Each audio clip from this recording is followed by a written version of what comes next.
Queridos, eu quero só deixar para vocês Romanos 12:2. Não vos conformeis com este século, mas transformai-vos pela renovação do vosso entendimento, para que experimenteis qual seja boa, agradável e perfeita vontade de Deus. E com este versículo eu quero pedir para ficar de pé o nosso parlamentar, deputado federal Marcos Feliciano, reverendo Marcos Feliciano, ministro do Evangelho, pregador da palavra, que Deus escolheu para colocar lá no Congresso e fazer um reboliço em todo o Brasil. Quanto dão glória a Deus por isso?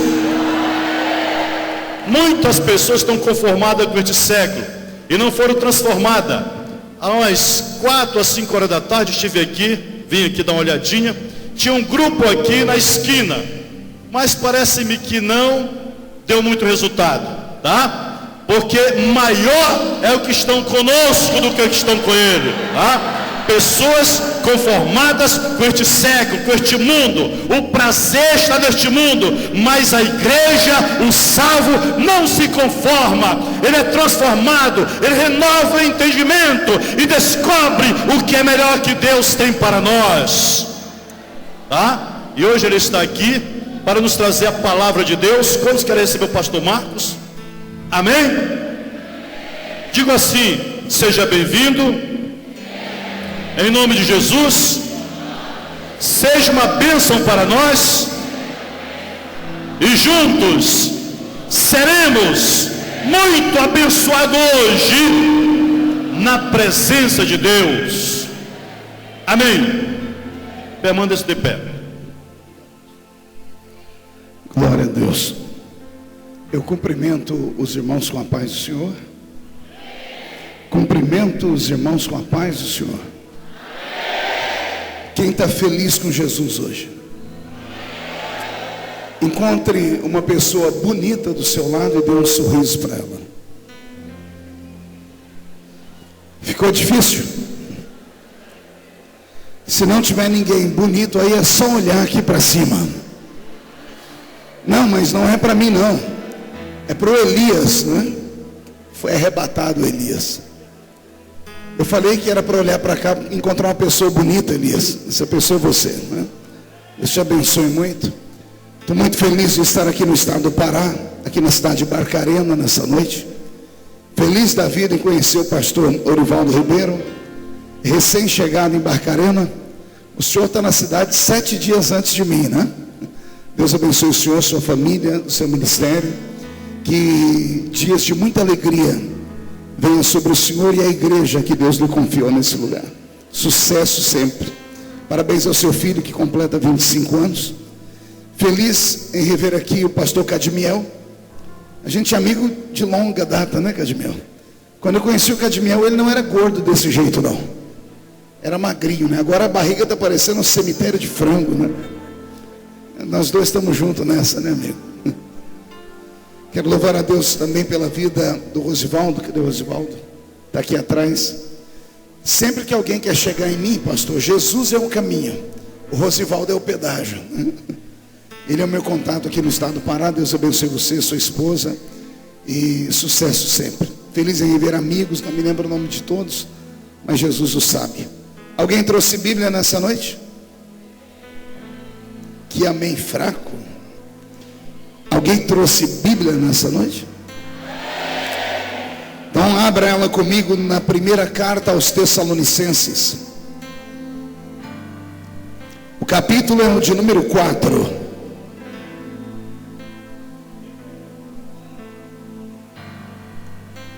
Capítulo 4 do primeiro livro dos Tessalonicenses.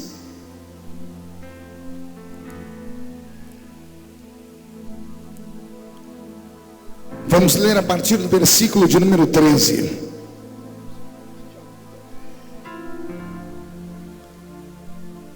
A leitura é tão importante que eu gostaria que todos tivessem uma Bíblia na mão. E quem não tem uma Bíblia, pede carona para quem está do seu lado. Acompanhe a leitura junto com alguém que esteja do seu lado. Aleluia. Primeira carta de Paulo aos Tessalonicenses, capítulo 4, versículo 13, está escrito assim: não queremos, porém, irmãos, que sejais ignorantes com respeito aos que dormem, para não vos entristecerdes como os demais, aqueles que não têm esperança. Pois se cremos que Jesus morreu e ressuscitou, assim também Deus, mediante Jesus, trará em sua companhia os que dormem. Ora, ainda vos declaramos por palavra do Senhor isto: nós, os vivos, os que ficarmos até a vinda do Senhor, de modo algum precederemos os que dormem. Porquanto o mesmo Senhor, dada a palavra de ordem, ouvida a voz do arcanjo e ressoada a trombeta de Deus, descerá dos céus, e os mortos em Cristo ressuscitarão primeiro. Depois nós, os que ficarmos vivos, seremos transformados e arrebatados seremos, e estaremos juntamente com Ele entre as nuvens, para o encontro do Senhor nos ares, e assim estaremos para sempre com o Senhor. E a igreja que aguarda o arrebatamento pode dizer um amém mais forte do que esse?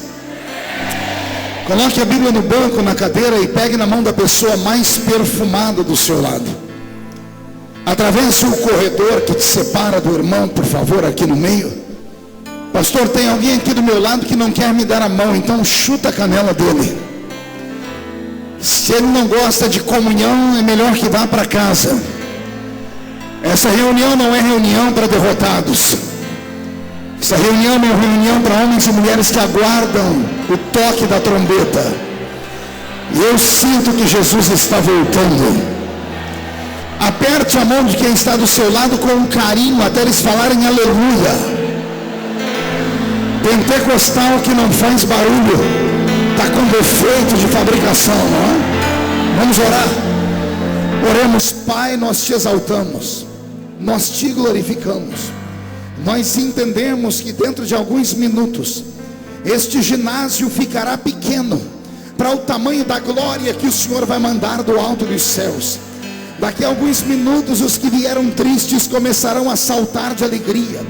Os que vieram se arrastando não voltam se arrastando para casa hoje. Hoje voltarão voando nas asas de um novo tempo. Antes que eu comece a ministrar esta palavra, cerque este ginásio com a sua glória, e num raio de 5 quilômetros onde houver um demônio alojado, eu dou a esses demônios segundos para sumirem de Barcarena, porque se não sumirem, serão queimados pelo poder da sua glória que aqui será derramada. Rasgue o céu sobre o estado do Pará nesta noite. Manda anjos de fogo descerem aqui, que estes anjos desçam trazendo brasas de fogo nas mãos. Comecem a esparramar estas brasas entre nós, e onde houver um crente cheio do Espírito Santo, pega ele, Jesus, pega ela, Senhor, mas pega agora, agora, agora, meu Senhor. Recalamassuri de Candarabacharamacandaramaras. Fala conosco, fica conosco, em nome de Jesus. E a igreja diz: os que podem, tome o seu assento aplaudindo a Jesus, porque Ele é bom. Aleluia. Eu quero pedir a compreensão e a atenção de todos os que vieram, principalmente os que trouxeram suas crianças, que possam, por misericórdia de nós, colocar os seus filhos no seu colo e segurar. As pessoas que estão andando, que possam encontrar um lugarzinho e parar. Eu prometo que não vou demorar muito. Já são 9h40. Eu pretendo pregar até as 3 da manhã só. É brincadeira. A não ser que o céu se abra e Jesus me inspire aqui. Então vou pedir mais uma vez, encontre um lugarzinho agora, tome o seu assento. Evite ir ao banheiro agora. Tem uma linda cantina no final do culto à sua espera, mas não vá para a cantina agora. Nós estamos em uma igreja nesta hora. Não, pastor, o senhor está enganado. Nós estamos em um ginásio. Não. Nós estamos em uma igreja nesta hora. Quando o primeiro crente colocou os seus pés neste lugar, ele santificou este lugar. Jesus entrou aqui quando o primeiro crente aqui entrou. E ele só vai embora daqui quando o último crente for embora daqui. Ele deixou uma palavra acerca disso, dizendo: esta é a minha igreja, e as portas do inferno não prevalecerão contra ela. Vou pedir ao pastor Roberto que preste bastante atenção em tudo que eu vou pregar e me dê a sua melhor inspiração, pastor. E já mude a música para mim. Eu prego o Evangelho de Cristo desde criança. Eu tinha 13 anos de idade quando agarrei o microfone como esse para pregar. O tempo passou, estou envelhecendo. Hoje eu tenho 41 anos. Estou com um cara de 50, corpinho de 60. Não precisa falar porque eu tenho espelho em casa. Mas eu não tenho na minha memória nenhuma lembrança de um culto sequer que Jesus tenha faltado da reunião. Como alguns entenderam, eu vou melhorar a sentença para todos entenderem. Eu quis dizer que desde criança eu não me lembro de nenhum culto que Jesus tenha sequer chegado atrasado à reunião. E eu desde criança fui ensinado que num ambiente como esse, nos minutos que nos restam, Deus pode mudar a nossa história. Deus pode derramar sobre você uma unção de separação nesta noite. Você pode ter atravessado as ruas da cidade vindo para Barcarena apenas como um mero assistente de culto. Mas você pode sair deste mesmo culto com uma unção profética. Deus pode te levantar como um pastor na noite de hoje. Deus pode te dar o dom da palavra nesta noite. Deus pode ungir as suas mãos e elas curarem os enfermos nesta noite. Mas tudo isso vai depender da maneira como você se portar aqui dentro desta reunião. Nós não estamos em um lugar normal. Estamos na casa de Deus. O apóstolo Paulo, quando foi doutrinar a igreja de Corinto, falando o que significa um ajuntamento como esse, ele disse: quando vocês se ajuntam, enquanto uns têm salmos, outros têm hinos, outros têm profecias, a terra se mistura com o céu. E Paulo diz que as regiões celestes descem até o nosso nível, ou nós subimos à região celestial. Humanamente falando, estamos em Barcarena, no estado do Pará. Mas espiritualmente falando, já saímos de Barcarena tem muito tempo. Já atravessamos o átrio. Estamos entrando no lugar santo. E se você vier comigo, corremos o risco de entrar no Santo dos Santos nesta noite. Quem quer entrar no Santo dos Santos comigo, dê um grito capaz de acordar a cidade toda. O texto desta noite é um texto de esperança. É um texto que vai fazer brotar lágrimas nos olhos dos sensíveis. Vai fazer o seu corpo sentir a presença daquele que aqui está caminhando entre nós. Desde que a igreja foi fundada por Jesus Cristo, ela o aguarda ansiosamente. Lembro-me de um velho pregador brasileiro que quando ministrava aos corações daquela geração dizia assim: a igreja é salva para duas coisas: servir Jesus com a sua vida e aguardar o retorno dele a esta terra. Quando criança na igreja não passávamos um culto sequer sem nos lembrar de que estamos aqui de passagem. Desde menino na igreja, os pregadores que eu ouvi pregar e os pastores não passavam um culto sem nos lembrar de que a nossa estadia nesta terra é muito rápida, de que mais cedo ou mais tarde deixaremos esse mundo e entraremos em uma dimensão invisível. Iremos para um lugar preparado desde a eternidade passada, um lugar perfeito, mas incompleto. Repito, iremos para um lugar perfeito, mas incompleto. E eu sei que isso soa como um paradoxo. Como é que algo perfeito pode ser incompleto, pastor? Já te dou um exemplo. Um vaso que sai da mão do oleiro sai perfeito. Vai para uma loja, perfeito. Mas mesmo estando na loja e saindo da mão do oleiro perfeito, este mesmo vaso está incompleto. O vaso perfeito só será completo quando uma dona de casa comprá-lo, levar para sua casa, desembrulhar, lavar e colocar dentro dele flores, água, joias. No Egito antigo colocavam os ossos dos parentes antigos. Então o vaso perfeito que sai da mão do oleiro só se torna completo quando é dado a ele a utilidade e quando ele é cheio de vida, cheio de flores. O lugar para onde nós vamos, senhoras e senhores, é um lugar perfeito, porque Deus tudo que faz perfeito. Deus é o arquiteto supremo do universo. Ele não errou em nada, em nenhum centímetro, em nenhum metro quadrado. O céu está pronto e está perfeito. Todavia, o céu perfeito está incompleto. Sabe por quê? Porque os moradores do céu ainda estão assentados aqui neste ginásio, aguardando ansiosamente o dia de irmos para o céu. Então o lugar para onde vamos é perfeito, mas ainda está incompleto.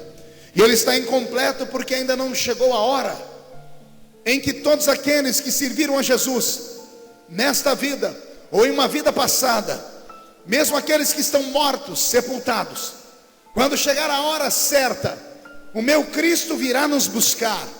E eu sei que pregar isto em pleno século 21 parece não fazer muito sentido, até porque os dias em que vivemos são dias de profunda tristeza na igreja. Os cultos estão sendo muito metódicos, as pregações estão sendo muito previsíveis, as músicas já não têm mais mensagem nem letra. Quando entramos no culto, temos a tristeza de saber como o culto vai terminar. Vemos as pessoas que estão ao nosso redor e sabemos o que é que vão pregar, sabemos até quem é que vai pregar, sabemos as músicas que serão cantadas e quem serão aqueles que vão cantar, porque entramos num ritmo frenético, estamos no automático. Já não entramos mais na igreja em busca daquilo que é divino, daquilo que é sobrenatural. Não sabemos mais o que é metafísica, não percebemos a presença dos anjos no nosso culto. Nós não temos mais a fé suficiente para levantar um paralítico de sua cadeira de roda. Ora, pastor, mas estamos com as igrejas cheias. Sim, eu tenho visto isso.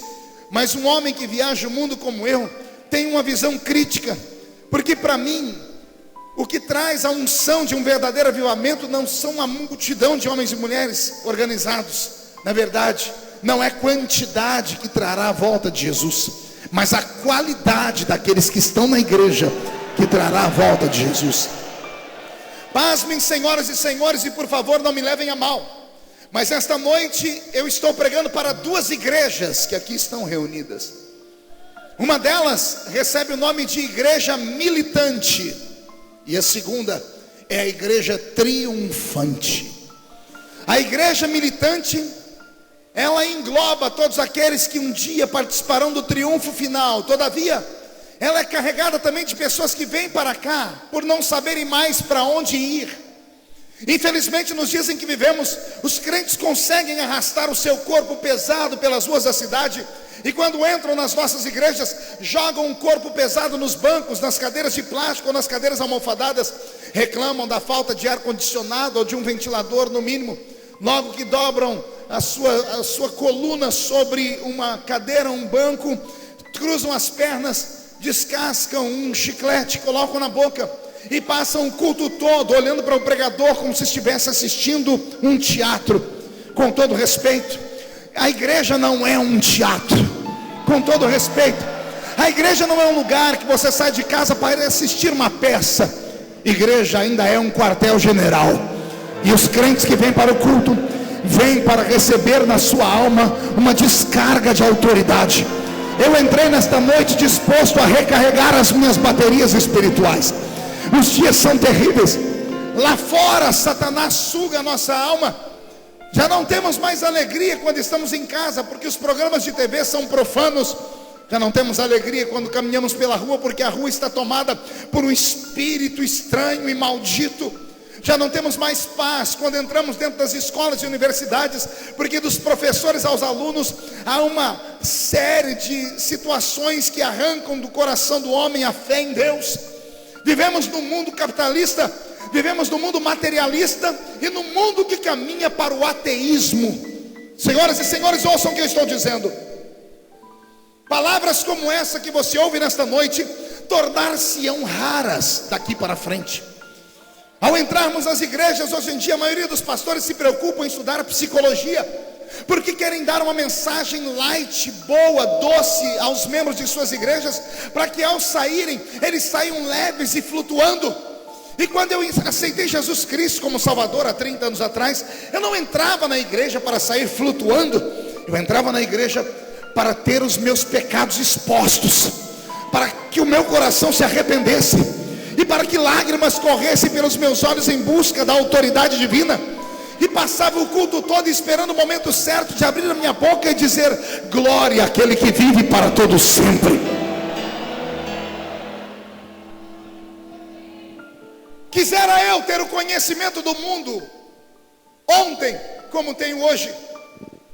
Talvez teria passado a metade das minhas pregações com outro tipo de tema e mensagem. Como eu disse para vocês, eu prego há muitos anos e já preguei em mais de 70 países do mundo. Já preguei em quase 3.000 cidades do Brasil. O Brasil tem 5.000 e poucos municípios. Desses quase 3.000 eu estive presente pregando. Quantas vezes, querido Cadmiel, não preguei querendo ver o grito e a alegria da igreja apenas. Quantas vezes preguei com medo de que o pregador do dia seguinte ou do dia anterior fosse melhor do que eu. Quantas vezes preguei esperando a minha oferta, que o pastor ficasse mais feliz e me desse uma oferta melhor. Quantas vezes preguei apenas aquilo que a igreja queria ouvir. E hoje, arrependido porque o tempo passou, meus cabelos começam a ficar brancos e eu tenho um filho de 18 anos. Começo a perceber que eu poderia ter passado mais tempo olhando para esta geração agora e dizendo para eles: sem Jesus não dá. Teria passado mais tempo dizendo para eles: encham a sua botija de azeite o máximo que puderem. Passaria mais tempo dizendo: criem em suas casas um departamento onde vocês possam acumular azeite, onde vocês possam acumular palavra.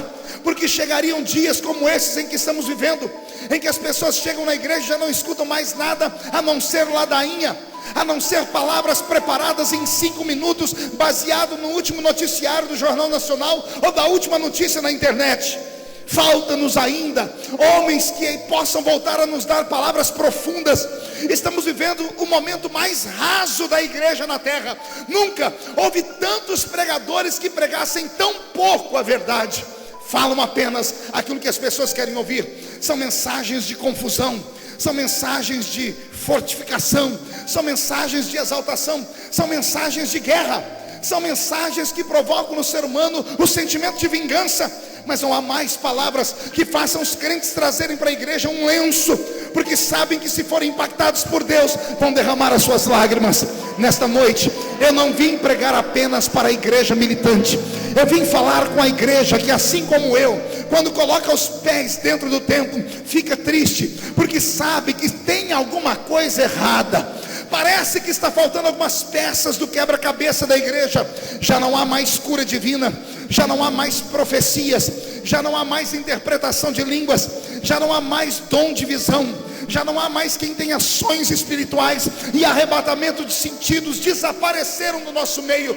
E eu venho nesta noite, em nome de Jesus, provocar a sua alma, venho provocar a sua fé, e venho dizer para você que, queiram os homens acreditar ou não, quer a igreja acreditar ou não, Jesus não mudou, e o mesmo Deus do passado pode operar nesta noite aqui entre nós com a mesma autoridade.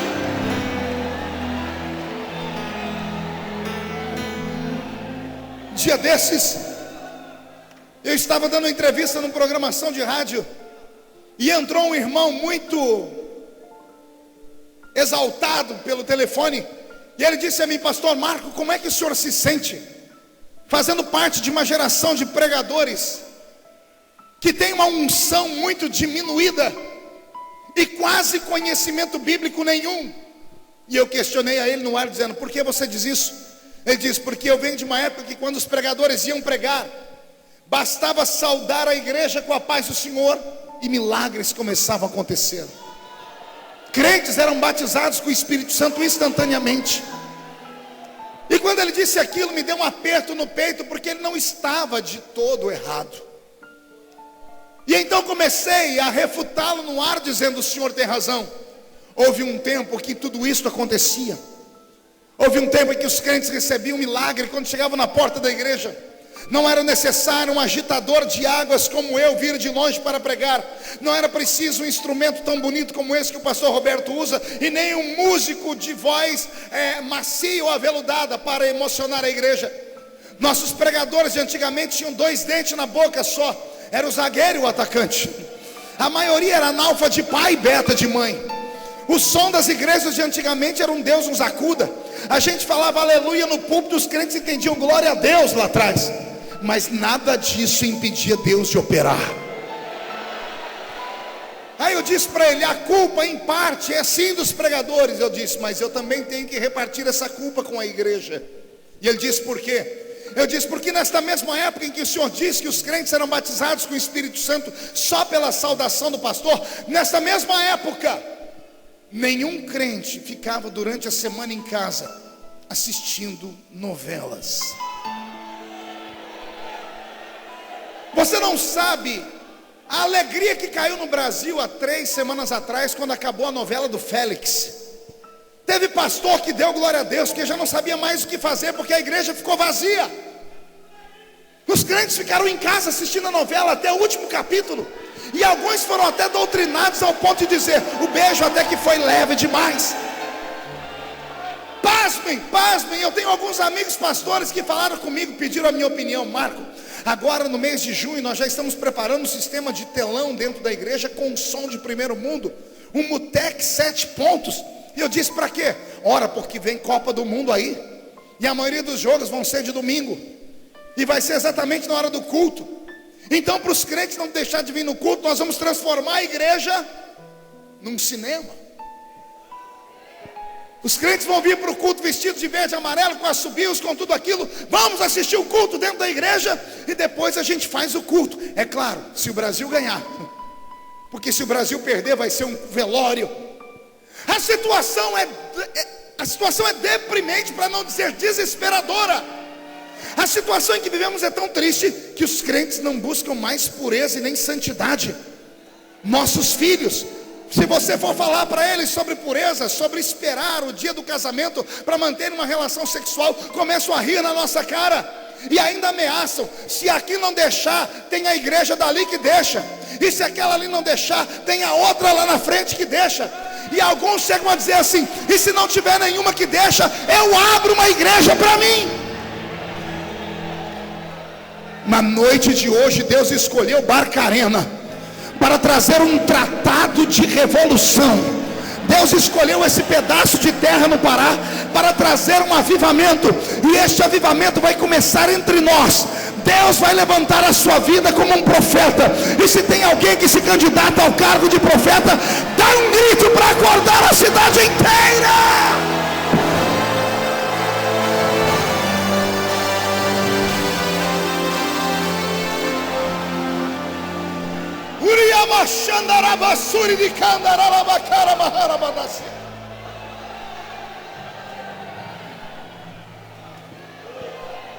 A situação é desesperadora.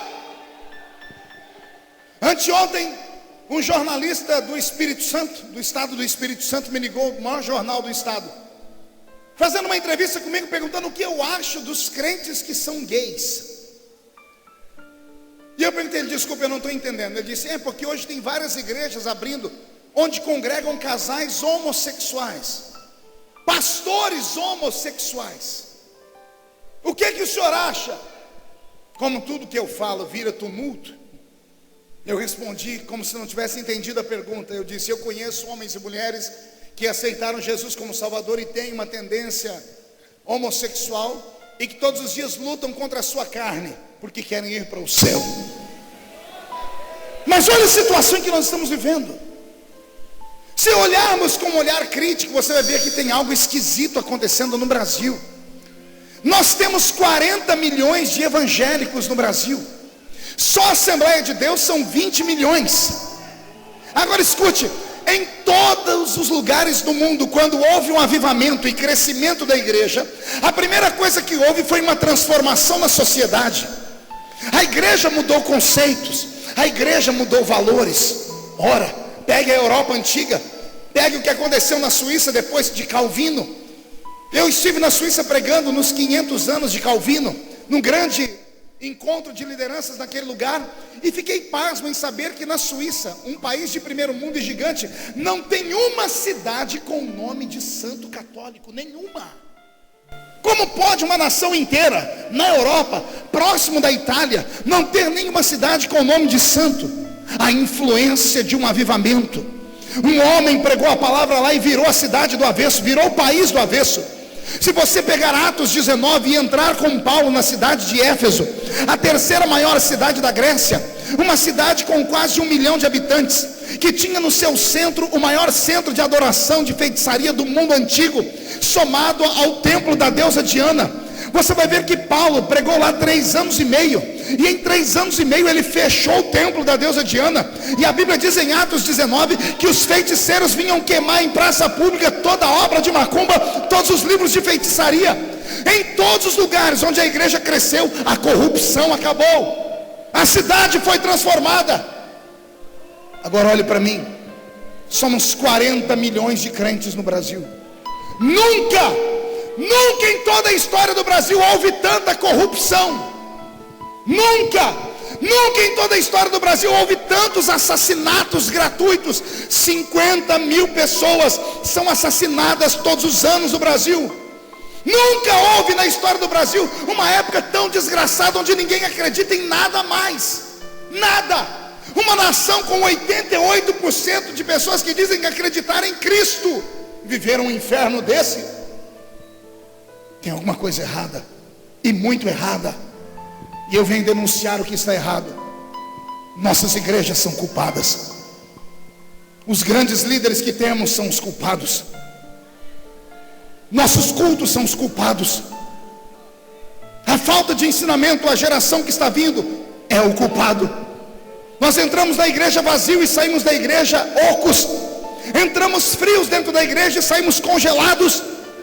As pessoas que nos ensinam não conhecem filosofia, não conhecem história, não conhecem Bíblia, não sabem, por exemplo, o que é política. Não consigo hoje, com o conhecimento que eu tenho na política, eu sou político há 3 anos e meio, antes disso eu nunca fui nada na política. Eu apoiei a presidente Dilma em 2010, arrependo até os últimos fios de cabelo da minha cabeça.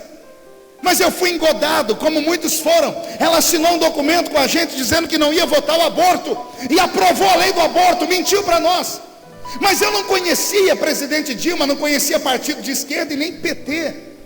Mas quantos políticos, nossos irmãos, que estão lá em Brasília há anos, senadores, deputados, quantos líderes de denominações grandes que comungam com eles, que quando chegam agora na época da eleição, vão lá vender a igreja inteira, com o rebanho fechado, vão lá entregar a igreja na mão deles, a troco de milhões de reais, a troco de programas de televisão, a troco de rádio.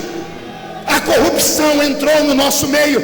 Pastor, pega leve, porque vão te bater de novo. Eu já apanhei o suficiente, e vou dizer para você, não tenho medo de apanhar mais.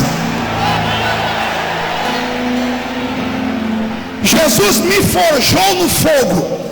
Eu apanho desde criança e nunca parei de apanhar, e não vai ser agora que eu vou parar de falar as verdades.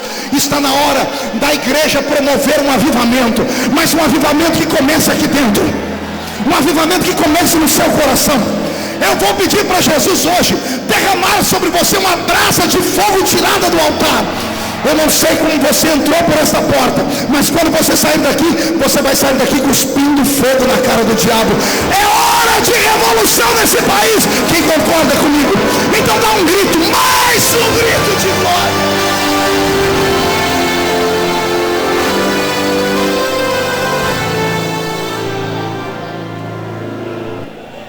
Pastor Orivaldo falou aqui que eu cheguei em Brasília e virei Brasília do avesso, não, pastor?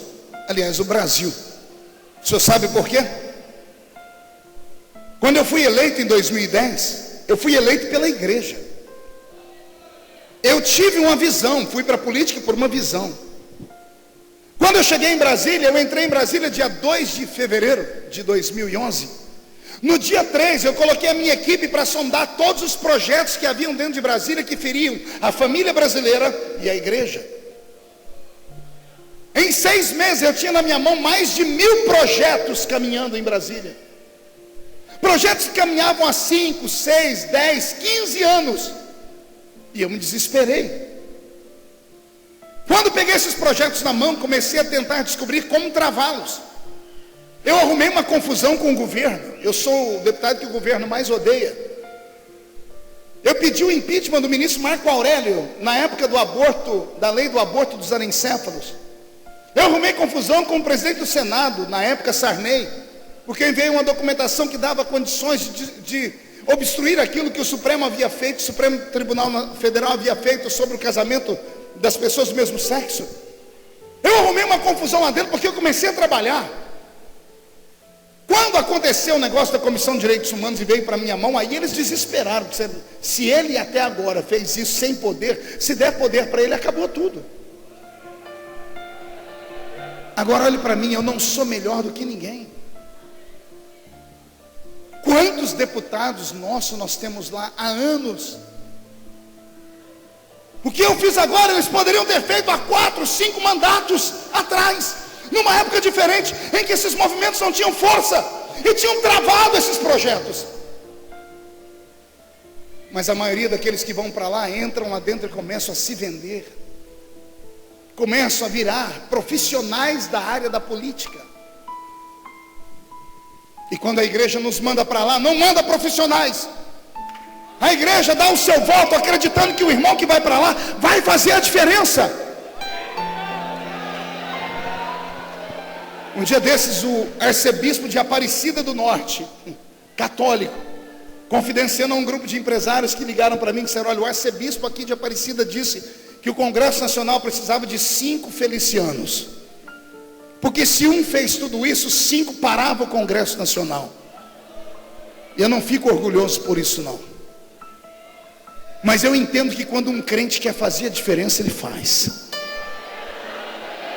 Há quem diga que uma andorinha sozinha não faz verão, um homem sozinho não presta para nada, mas se esse homem estiver de mãos dadas com Deus, ele e Deus serão maioria onde quer que chegue.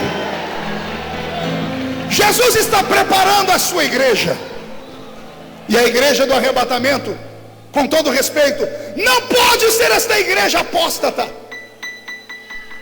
não pode ser uma igreja indiferente, não pode ser uma igreja conformada.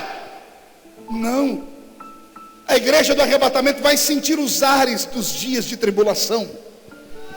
Ela vai sentir o peso do chicote dos homens. Ela vai sentir o grito de ódio das pessoas nos seus ouvidos. Ela vai ser privada de adorar a Deus no seu templo. Ela vai ser privada de fazer os seus cultos ao ar livre. Mas ela não vai arredar o pé.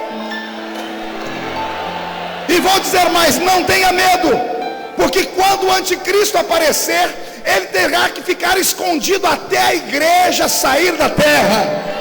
A minha Bíblia diz que enquanto o Espírito Santo estiver aqui, o espírito do anticristo ficará calado e trancado em 4 paredes. Deus está mandando eu te dizer nesta noite que a igreja para a qual eu estou pregando não é normal. Essa igreja é a luz do mundo e ainda é o sal da terra. Enquanto estivermos aqui, o diabo pode latir, pode ladrar, pode urrar, pode gritar. Enquanto estivermos aqui, Deus nos dará poder para agarrar a cabeça do diabo pelo chifre, esfregar a cara dele no chão, chutar ele para o inferno, porque a vitória é nossa. Só quem crê nisso dá mais um grito para acordar a cidade toda. Levante a mão direita para o céu, coloque no ombro de quem está do seu lado. Agarre o ombro da pessoa, por favor. Chacoalhe a pessoa até ela ficar irritada. Irrita ela, diga: Deus te trouxe aqui para isso. Não grita, diga: Deus te trouxe aqui para isso, para sacudir a sua fé. Deus vai sacudir a sua igreja.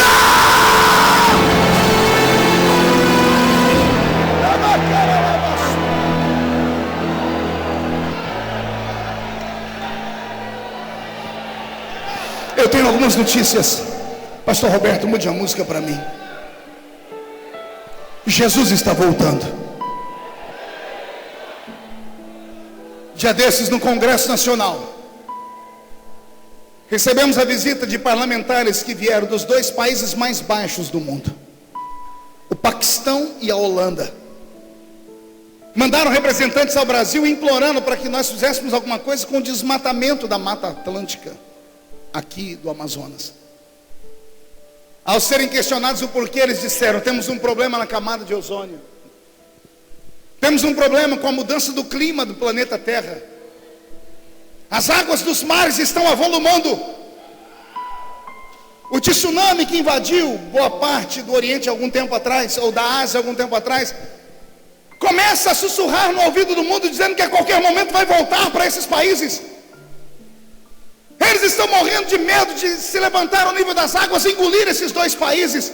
E enquanto eles falavam com a gente, a minha cabeça viajava pela Bíblia, e eu me lembrava do que dizia o profeta: haverá um bramido das ondas do mar, as águas vão se avolumar e vão engolir a terra seca. Quando eles falavam da camada de ozônio, com medo do sol ser aquecido, eu me lembrava de outro profeta que dizia: e o calor que virá sobre esse mundo será tão grande que os olhos dos homens apodrecerão em torno da sua própria órbita, de tão quente que ficará esse planeta. E quando o desespero ia bater no meu coração, me lembrei de que um outro profeta disse: não tenham medo desse calor que invadirá o mundo, porque para vós que temem o meu nome, virá o outro sol, o sol da justiça. Quando eu olho para Israel e vejo Israel, o relógio de Deus, amedrontado, dia desses, dentro do meu gabinete, como sou presidente da Comissão de Direitos Humanos ainda, ou era até semana retrasada, chegou em mim um grupo de pessoas que vieram da Palestina, implorando ajuda, dizendo que Israel está oprimindo eles. Mas eu conheço a verdade como quem é que oprime quem, e eu conheço as profecias bíblicas sobre como aquela terra será construída, e como é interessante estar no centro do poder e entender que as coisas estão se encaixando.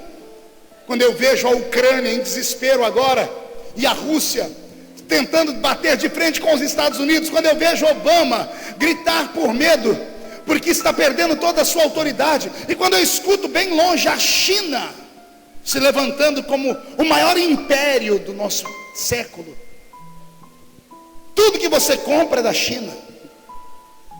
E quando eu vejo um país comunista governar boa parte da Ásia, quando eu vejo a nossa presidente Dilma sair às escondidas do Brasil e ir até a Venezuela, colocar a mão em cima de Maduro, ou vir aqui na Bolívia entregar dinheiro para a mão dos irmãos Castro, eu vejo um quebra-cabeça se encaixando num grande jogo de xadrez, onde os homens já não entendem mais nada.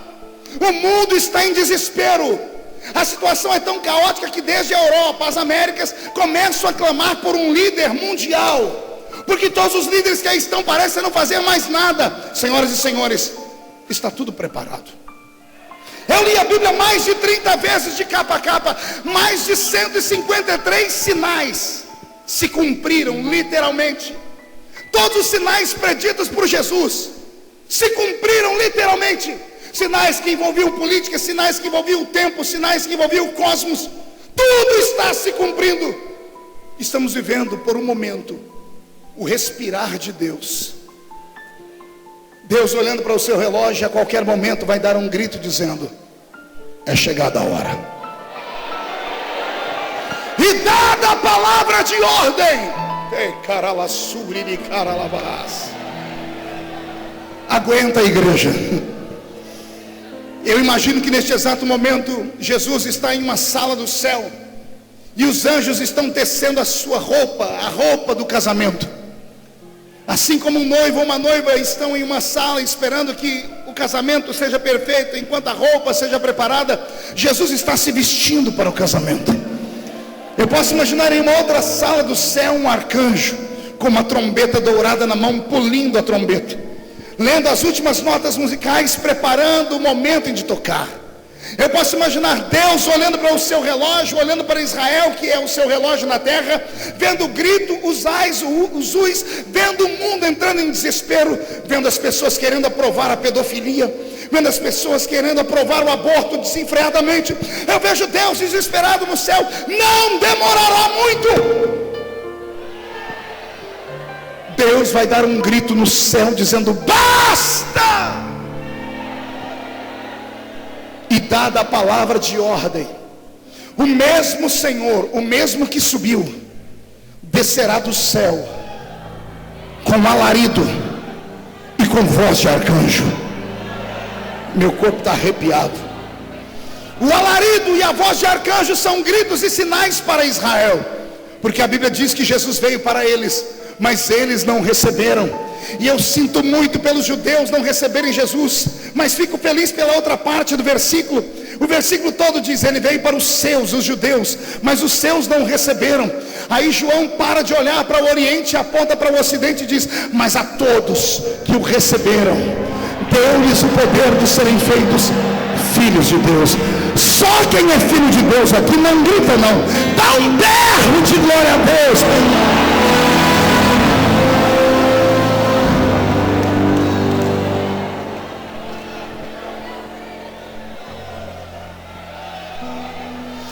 Quando Israel ouvir a voz do arcanjo que vai avisar, dizendo: Israel, o noivo veio e você ficou. Crentes de todas as tribos, línguas e nações serão antecipados por aqueles que morreram. Diz que morreram em Cristo, ressuscitarão primeiro.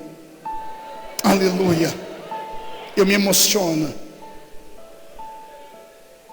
Nessa minha vida eu já coloquei pelo menos 3 pessoas dentro de uma tumba. 3 pessoas queridas, irmãos em Cristo. Um primo, meu pai e o meu filho. A dor que eu senti no dia em que os sepultei foi extrema, mas a esperança que veio sobre mim acalentou a dor e colocou a dor no seu devido lugar. Eu falo nessa noite para o único povo do mundo que tem uma religião que é versátil. Ela começa aqui, mas não termina aqui. O cristianismo é a única religião do mundo que reflete para a eternidade. Todos os que morreram estão nos aguardando em algum lugar. Está chegando a hora do encontro. Permita-me falar sobre isso. Está chegando a hora em que a água, o mar, a terra, o fogo, o ar, o oxigênio, as tumbas, as rochas, as montanhas, todos aqueles que engoliram o corpo dos nossos irmãos, serão obrigados a dar eles de volta. Não sei onde o pó do corpo deles está, não sei para onde os seus átomos foram arrastados ou levados. Eu sei que a minha Bíblia diz que todos eles ressuscitarão no dia do arrebatamento da igreja. Quem tem essa esperança? Quem tem essa esperança?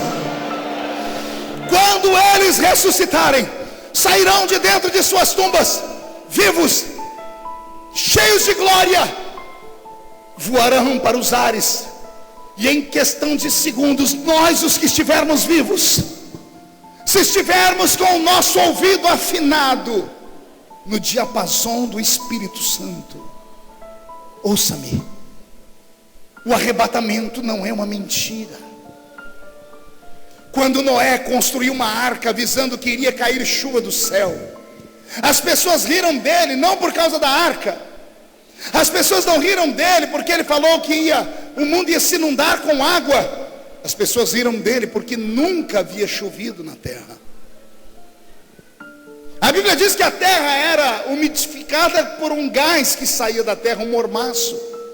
Mas o céu nunca fechou em nuvens para chover. E Noé dizia: vai chover. As pessoas olhavam para o céu e debochavam. Noé tinha uma família grande. A família de Noé não era feita só de filhos, esposa e noras. Ele tinha tios, primos, parentes, avós. Mas nem a família acreditou nele. Nem os amigos e os vizinhos mais próximos acreditaram nele. Ninguém acredita na gente.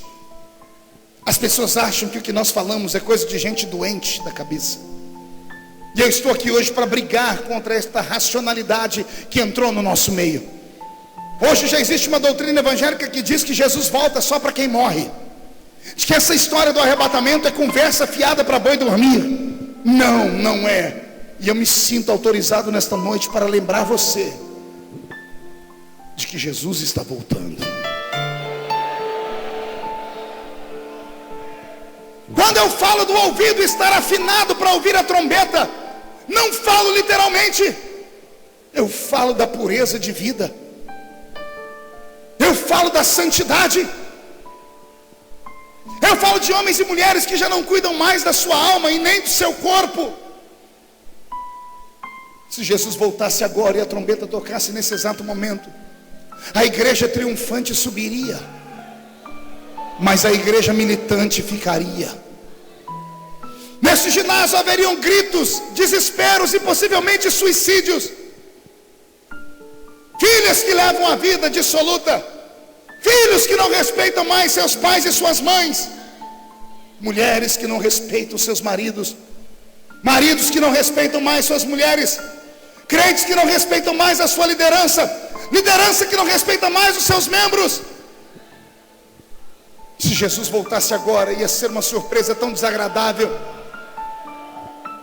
Se Jesus voltar nesse exato momento, o que você faria, amigo? Porque até agora você tem levado uma vida escondida, até agora você tem tido seus pecados longe dos olhos das pessoas, até agora a vida continua e você diz assim: não, ninguém sabe, Deus já me perdoou e está tudo bem. E se acontecesse agora? No dia do arrebatamento da igreja, será o dia mais triste que o planeta Terra já viu. Aviões desgovernados sem os seus pilotos, carros desgovernados nas vicinais e estradas, pilotos de carros desaparecendo, mulheres grávidas em desespero porque suas barrigas vão se murchar automaticamente, porque os seus filhos em pureza desaparecerão, filhos que saíram de suas casas para as baladas, ao retornarem não encontrarão seus pais e suas mães. Os templos serão inundados de pessoas. Pessoas vão destruir as portas das igrejas e entrarão pela calada da noite adentro, jogando o joelho no chão, raspando suas cabeças, rasgando as suas roupas, implorando, gritando. Vão querer sentir o que nós estamos sentindo aqui agora e não vão sentir mais.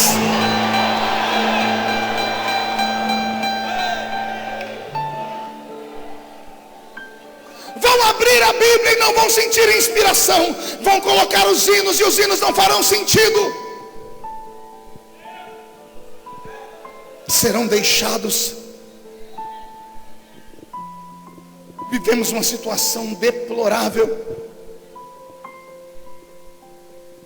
Enquanto eu prego, muita gente está tremendo aqui dentro.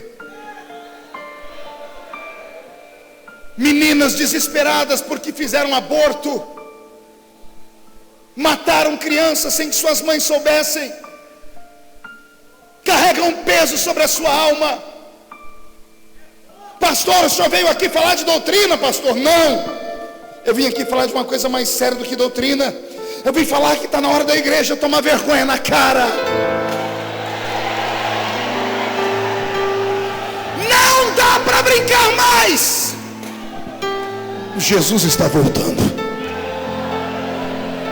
Os que morreram em Cristo ressuscitarão primeiro. Depois nós, os que ficarmos vivos, seremos transformados e arrebatados seremos, e estaremos para sempre com o Senhor nos ares. Faz muitos anos que eu não vejo a igreja fazer uma oração. Pergunte qual? Pergunte qual? Só fala se todo mundo perguntar. Pergunte. Maranata, Maranata, ou como se diz em hebraico, Maranatá, que significa hora vem, Senhor Jesus.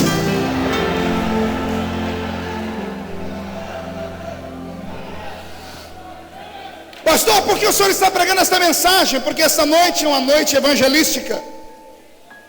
Chega de enganar as pessoas.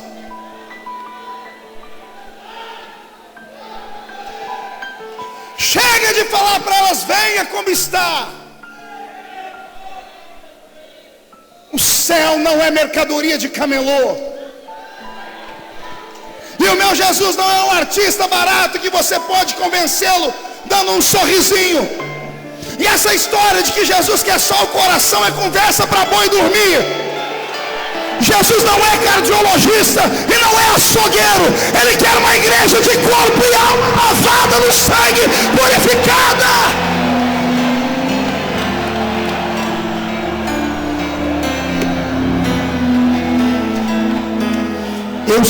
a presença dele aqui dentro.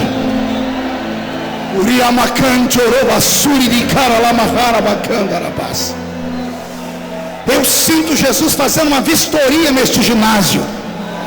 Ele está passando em fileira por fileira. Pastor, eu não estou sentindo nada. É para você que eu vim pregar. Porque se você não está sentindo nada, é porque você já morreu há muito tempo. Mas eu tenho uma notícia boa para você. Aquele que ressuscita está caminhando no meio deste ginásio. Recebe a ressurreição.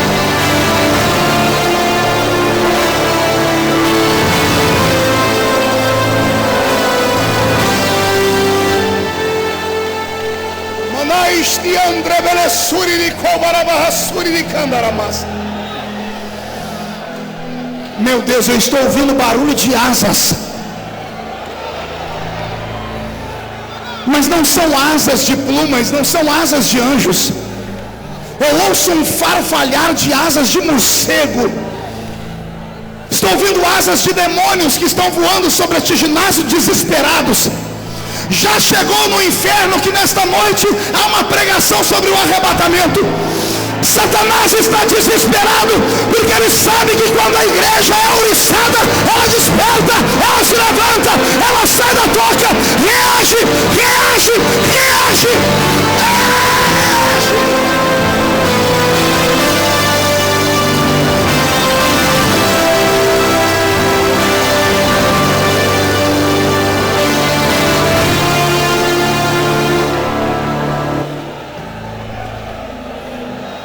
Jesus está voltando. Não me leve a mal. A única coisa que eu venho falar nesta noite é que ao sair deste ginásio e entrar na sua casa, não ligue aquela maldita televisão só hoje. Chame a sua família numa mesa. Chame os seus filhos. Pai, me dá autoridade para o que eu vou falar agora. Pais, pais, me escutem, pais, machos, cabeça do lar, pais, tomem a autoridade da sua casa nas mãos de novo. Eu vou repetir: entre na sua casa na autoridade que Deus lhe deu. Coloque a sua família no eixo. Não, pastor, você não conhece meu filho e minha filha, estão batendo em mim e na minha mulher. Você não sabe o poder do seu joelho. Deus esta noite vai te dar uma unção de volta. Você vai cravar o joelho no chão. Amanhã, quando você for falar com seu filho e sua filha, se reagirem, vão cair endemoniados e você vai expulsar o demônio deles. A autoridade vai voltar. Vai voltar. Reage.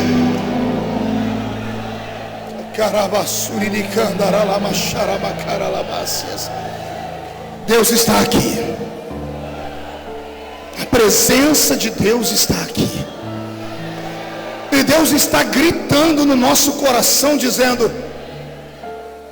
eu quero uma igreja triunfante. Mas a igreja triunfante tem que voltar para os seus redutos. Círculo de oração. Mulheres da oração, em nome do Senhor Jesus. Gastem menos tempo ensaiando música. Gastem mais tempo de joelho. E não peçam aquilo que o coração de vocês pedem. Peçam para Deus um avivamento. Peçam para Deus para que Ele faça o que for preciso naquela congregação. Eu vou dizer de novo: orem para que Deus mude a situação. Líderes de juventude, não desista. Pastor, está difícil. A moçada vai para a universidade, estão voltando cheio de marxismo na cabeça, estão quase que revolucionários, são donos dos seus narizes. Eles não vão suportar se você subir um monte para orar. Ouça-me, as nossas armas são diferentes das armas da terra. Talvez seja esse o nosso problema, Cadmiel. Pastores, talvez sejam esse o nosso problema. Nós estamos nos armando com armas da terra. Estamos estudando teólogos americanos, estamos buscando um pouco mais de conhecimento de filosofia, estamos aprendendo um pouco mais de psicologia, psicanálise, até psiquiatria estamos estudando. E isso funciona na horizontal, senhoras e senhores. Mas a nossa guerra está travada na vertical. Você não entendeu? Eu vou repetir. A nossa guerra está travada no mundo invisível. Sabe qual é a maior mentira que o diabo colocou na cabeça da raça humana no século 21? É que ele não existe. A maior mentira pregada é essa, de que tudo não passa apenas de filosofia religiosa. O diabo existe, está vivo e é real. Ele não respeita anel de formatura, ele não respeita pessoas poliglotas, ele não respeita doutores e PhDs. O diabo não respeita carros importados ou pessoas que morem no alto dos arranha-céus e sejam milionários. Mas o diabo ainda é obrigado a recuar quando ele encontra um canela de fogo. Ele é obrigado a recuar. Se você sair daqui transpirando azeite, a minha oração a partir de agora é que Jesus transforme este ginásio no cenáculo, e que todos fiquem cheios do Espírito Santo. E se há alguém batizado com o Espírito Santo aqui, em nome de Jesus, por favor, desentope o seu vaso, comece a orar em línguas estranhas, comece a orar em línguas. Isso, reage. Quer pular, pula. Quer plantar a bananeira, plante. Quer agarrar o diabo pelo chifre, agarre. Mas reage, reage, reage, reage.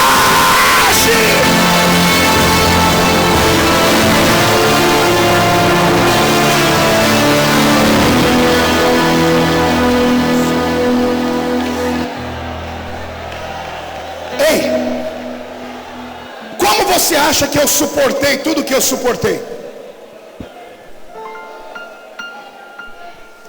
Como que você acha que eu aguentei 90 dias de Jornal Nacional? Como é que você acha que eu aguentei me tornando o inimigo público número 1, sendo atacado em aviões no meio da rua, nas minhas igrejas, minhas filhas, minha família? Como é que você acha que eu aguentei tudo isso? Porque eu sou forte? Não. Eu venho de uma igreja pequena, e eu nunca esqueci o que os meus pais me ensinaram.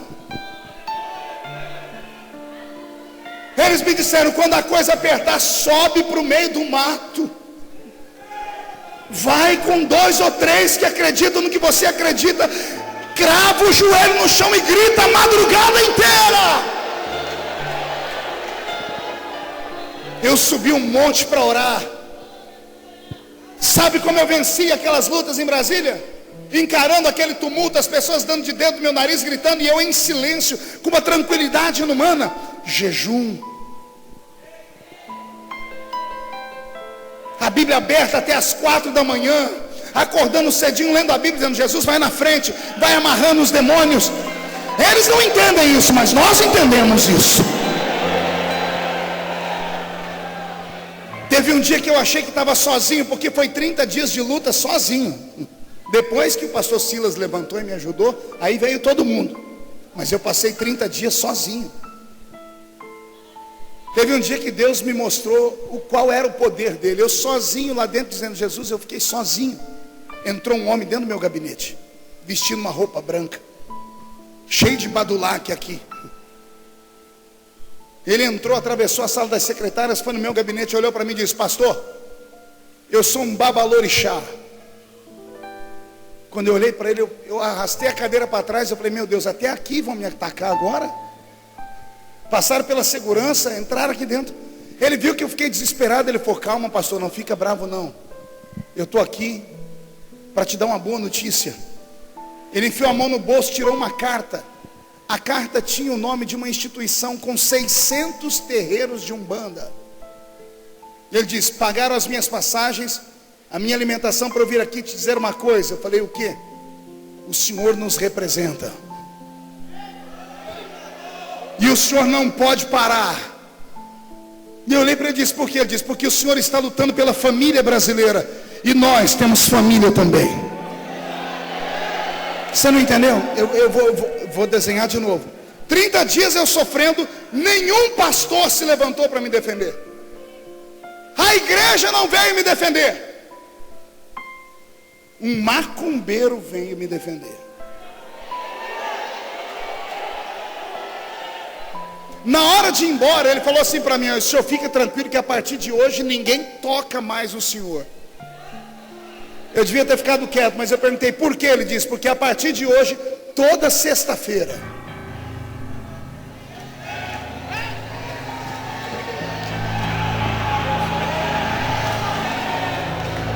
toda sexta-feira, 600 terreiros de Umbanda vão estar batendo tambor para as nossas entidades proteger o senhor. Eu não sabia o que falar. Quando eu fui repreender, Jesus falou assim para mim, ó, quem não é contra nós, é por nós. Quando ele foi embora, Jesus falou para mim, quando eu quero, eu faço até demônio ser meu escravo para proteger, pastor.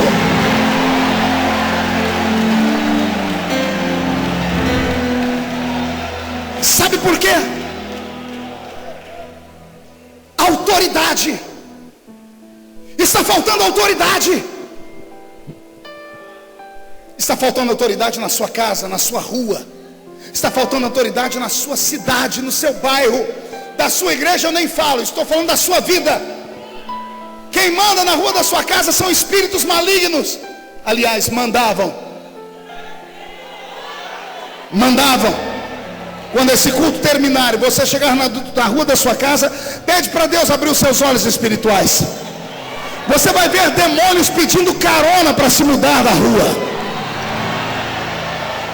Deus está dando autoridade para essa igreja, porque esta é a igreja do arrebatamento.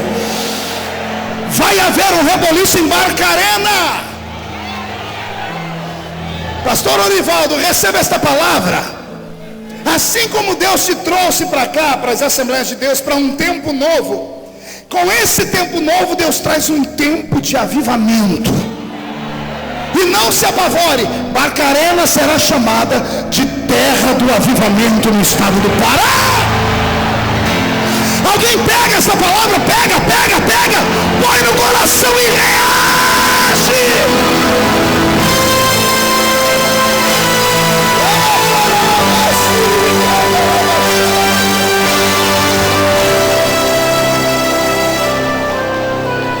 Toda a igreja de pé.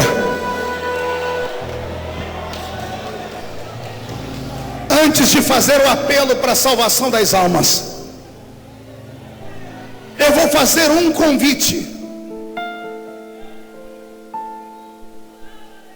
E eu quero que você pense muito bem no convite. Incline a sua cabeça. Eu queria receber aqui na frente desse altar homens e mulheres que tenham a coragem de dizer para si mesmo, não é nem para os homens, é para si mesmo: eu já fui mais crente. E eu preciso colocar o meu altar em dia. Eu já profetizei, não profetizo mais.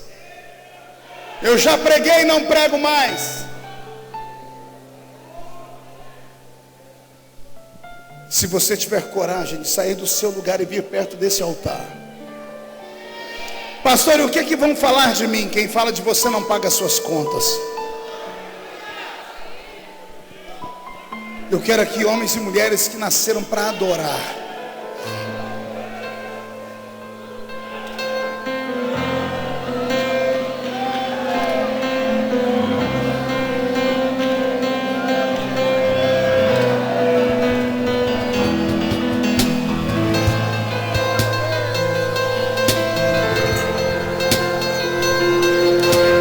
Feche os olhos e comece a orar.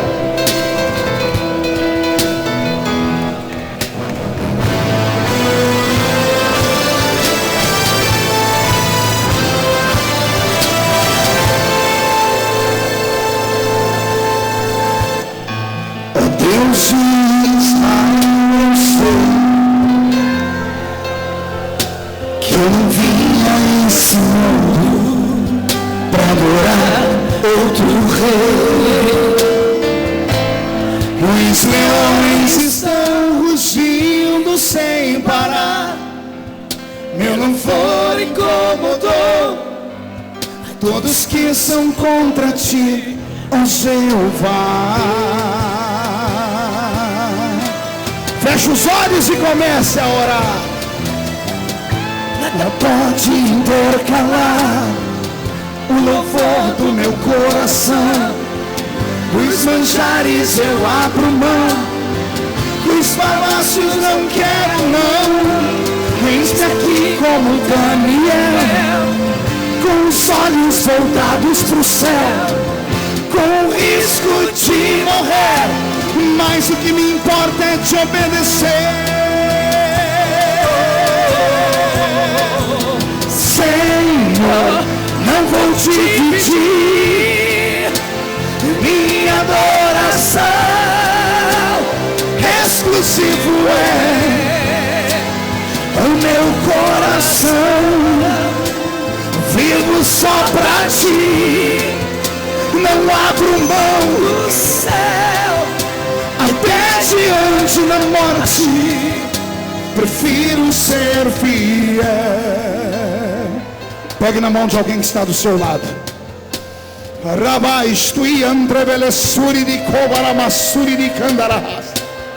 Pegue na mão de alguém que está do seu lado. Deus abre o céu sobre este ginásio. Aqui na minha frente estão os guerreiros, homens e mulheres cheios de defeito, são de carne e osso, mas são apaixonados pela sua presença. Tiveram coragem de vir na frente do altar buscar de volta o que perderam. Aqui na minha frente tem profetas, pregadores, cantores, pastores, pastoras, missionários, líderes, e eles estão passando por momentos de dificuldade. Nesta hora, Pai, quebra o arco, corta a lança, faz cair sobre eles agora o peso da sua glória. Onde houver alguém que o Senhor vai usar, derrama sobre eles a sua glória, agora, agora, agora, agora. E nada pode intercalar o louvor do meu coração. Dos manjares eu abro mão, dos palácios não quero não. Eis-me aqui como Daniel, com os olhos voltados pro céu, com o risco de morrer, mas o que me importa é te obedecer. Senhor, eu não vou te dividir. Recebe, recebe, recebe, recebe esta graça. Exclusivo é o meu coração, vivo só pra ti, não abro mão do céu, até diante da morte. Fecha os olhos. Eu recebi aqui um toque de Deus. Um cordão de 3 pontas é quase impossível ser quebrado. Eu gostaria que você escolhesse 2 pessoas, você mais 2 pessoas, e fechasse num círculo de 3 em 3. Consegue fazer isso? Aí em cima consegue fazer isso? Não é em linha reta. 3 pessoas. A ordem que eu recebi foi essa: 3 pessoas. Aqui no púlpito, será que nós conseguimos fazer isso? Porque aqui nós somos exemplo. De 3 em 3, consegue? Isso.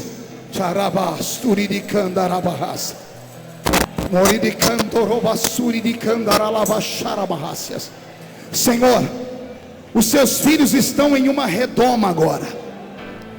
Grupos de 3, de 4 estão juntos, estão num círculo fechado. Este círculo é profético. Nada entra, nada sai. O que vai acontecer agora é que a unção que está em um vai passar para o outro, Pai. A oração de um vai cobrir o outro nesta hora. Senhor, envia agora uma unção de fortalecimento, uma unção profética, uma unção de autoridade. Senhor, derrama sobre eles agora a unção do batismo com o Espírito Santo. Vai, batiza, batiza agora, agora, agora, agora, agora. Não vou dividir minha adoração, exclusivo é o meu coração, vivo só pra ti, não abro mão do céu, até diante da morte, prefiro ser Senhor, e não vou dividir exclusivo é o meu coração, vivo só pra ti, não abro mão do céu, até diante da morte, prefiro ser fiel.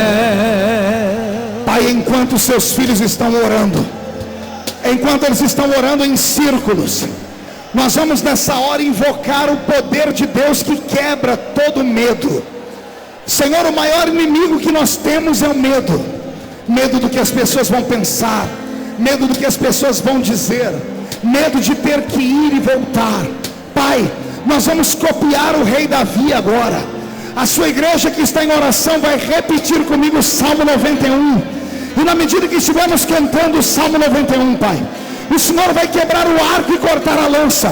Nenhuma arma forjada contra eles vai prosperar. Pai, dá poder a esta igreja agora. Aquele que habita no esconderijo do Altíssimo, sombra do Onipotente descansará. Direi do Senhor, Ele é o meu Deus, meu refúgio, minha fortaleza. Ele me livra do laço do passarinheiro e da peste perniciosa. Ele me cobre com suas penas e debaixo de suas asas estarei seguro. Eu não temo espanto noturno, nem seta que voe de dia, peste que ande na escuridão, nem mortandade que assole ao meio-dia. Não importa quantos caiam do meu lado, direita, esquerda, eu estou protegido. Se eu for fiel, eu moverei o céu. Ele envia anjos para me guardar. Senhor, eu não vou dividir minha adoração, exclusivo é o meu coração, vivo só pra ti, não abro mão do céu, até diante da morte, prefiro ser fiel. Todos vocês olhem aqui para mim. Levante a mão direita para o céu comigo, bem alto. Diga comigo: todos os demônios que oprimiram a minha igreja, que destruíram a minha fé, que roubaram os dons, eu ordeno, venha para a palma da minha mão agora. Feche a sua mão. Eu vou contar até 3. No 3 você vai jogar no chão e vai pisar em cima. Aí você vai abraçar pelo menos 3 pessoas e vai dizer a ela: Maranata, Maranata, ora vem, Senhor Jesus. 1, você nunca mais será o mesmo. 1,5, a sua igreja vai ser renovada. 2, a sua família sentirá orgulho de você de novo. 2,5, quem viver verá, para ver o que Deus está fazendo na sua vida nesta noite. 3, jogue no chão, Pisa em cima. Senhor, e não vou dividir minha adoração. Abrace. Exclusivo é o meu coração, vivo só pra ti. Não abro mão do céu, até diante da morte. 1, 2, 3. Prefiro ser fiel.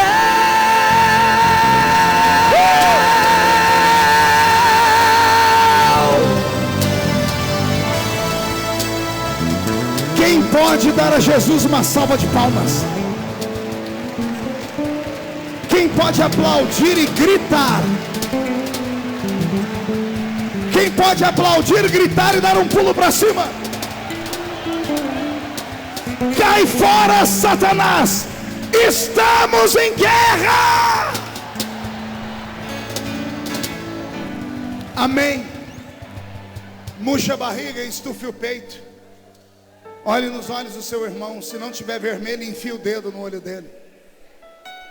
Diga para ele: Jesus está voltando.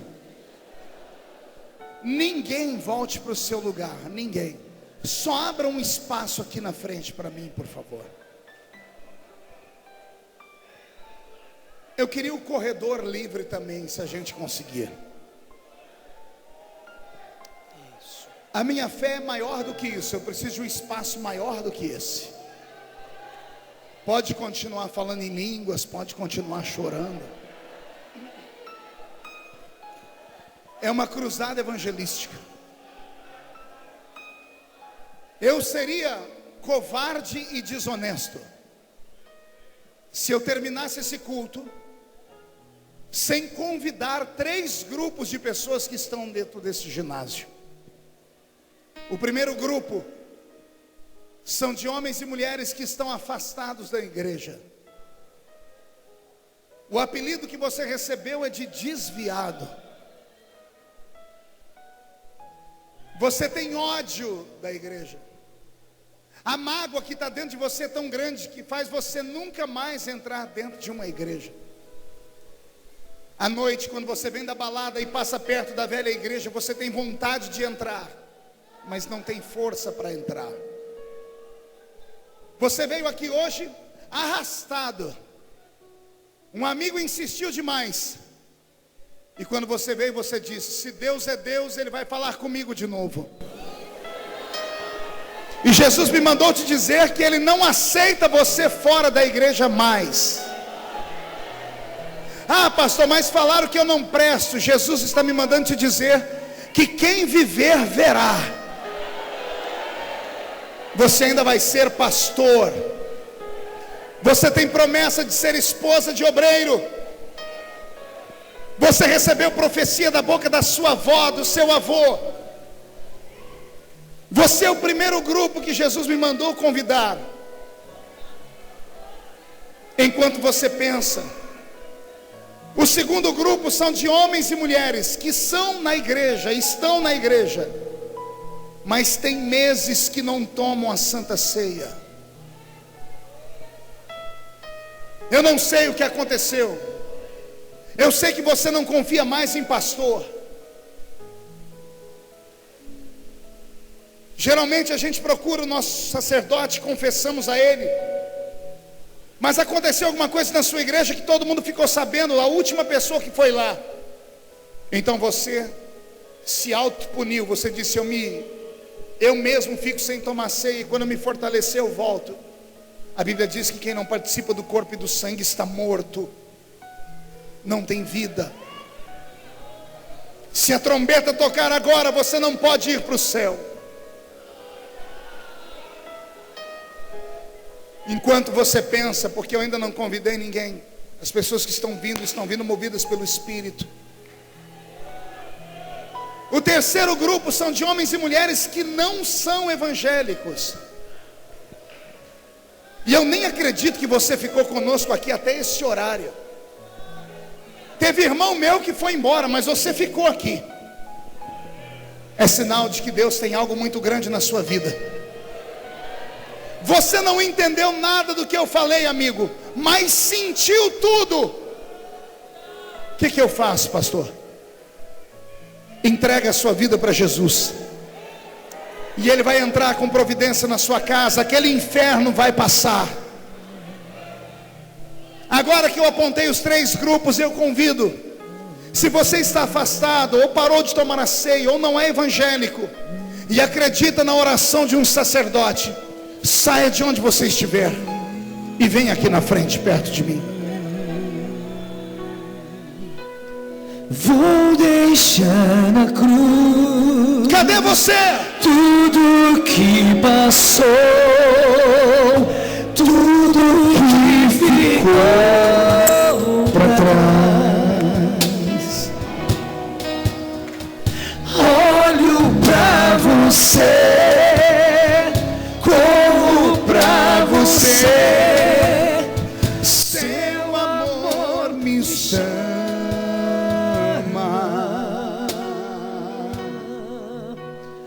Vou deixar na cruz. Onde está você, filho? Tudo que passou.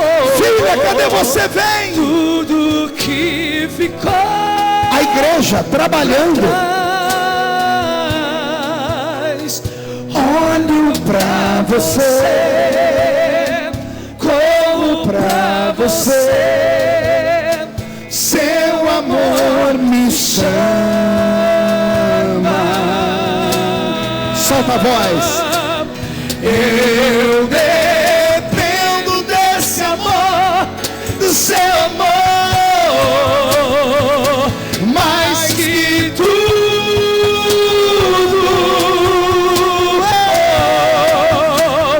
Eu confio que esse amor tem poder pra curar dores.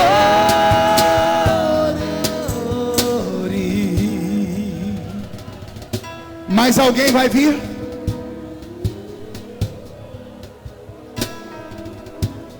Vai perder a chance?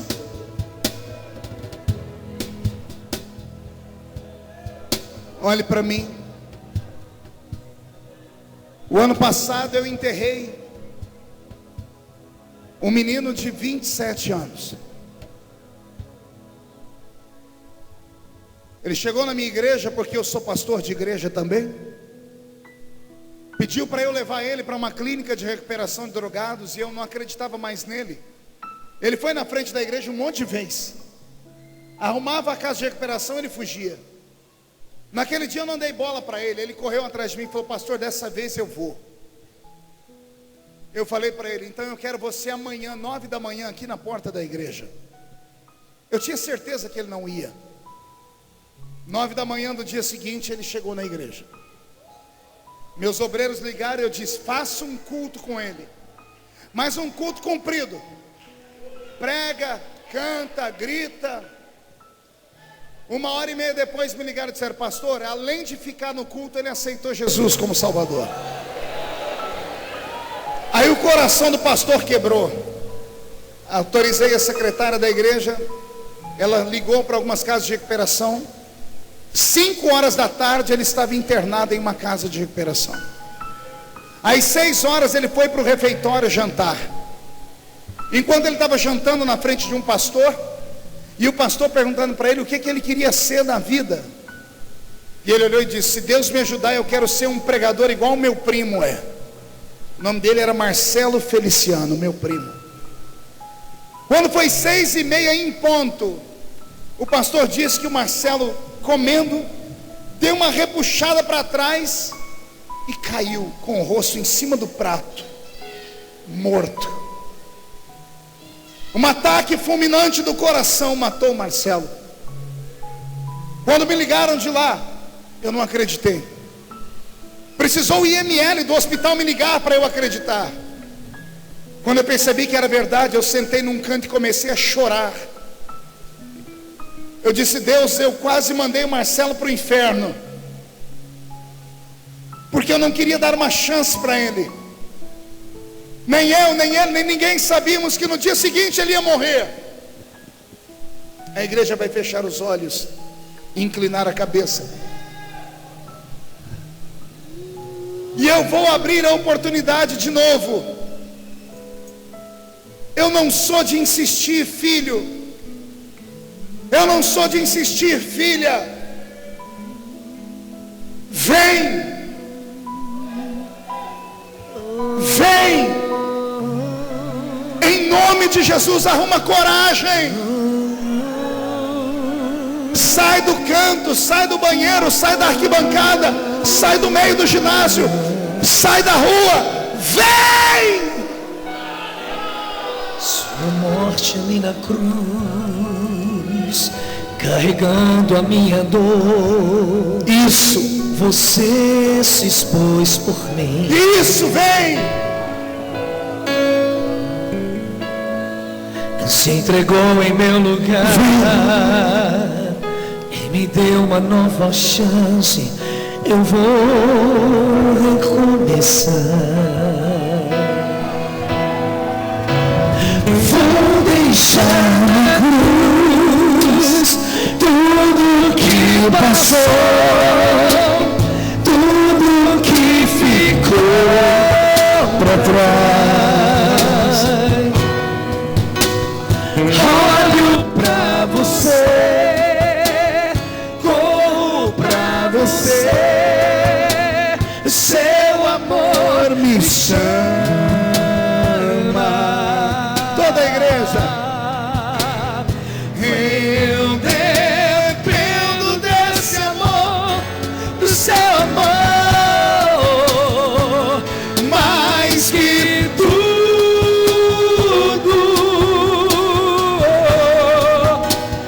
Eu confio que esse amor tem poder pra curar dores.